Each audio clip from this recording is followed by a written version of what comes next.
This is the artificial womb facility, a place where humans could be grown entirely from scratch.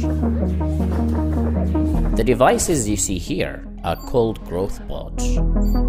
Each growth pod is designed to replicate the same conditions that exist inside the mother's uterus.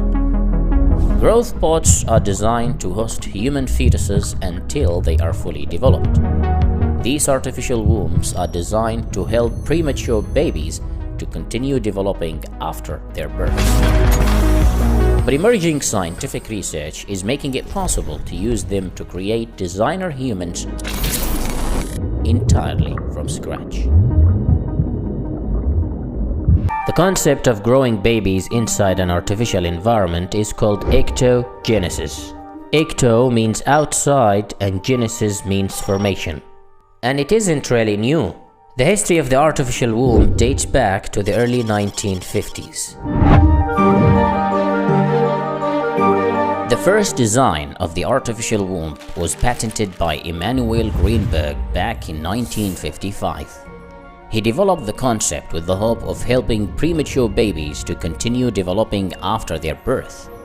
Back then, baby incubators already existed, so no one really moved forward to building the prototype of the artificial womb.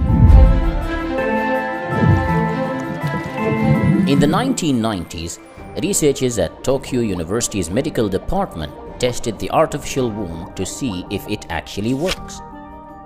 They removed a goat fetus from its mother by C-section.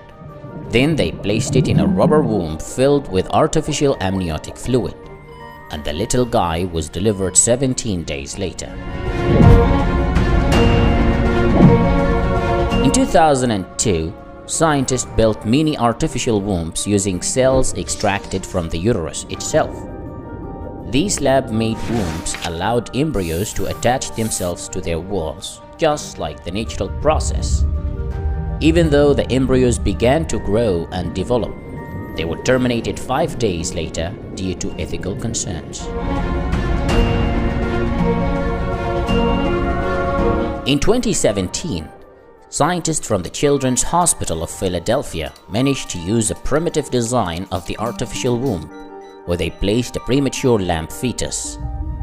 After keeping the lamb fetus for 4 weeks inside the artificial womb, it started growing a wool coat, gained weight, and even opened its eyes. The researchers went on to test their design of the artificial womb with more lambs, and their experiments were successful.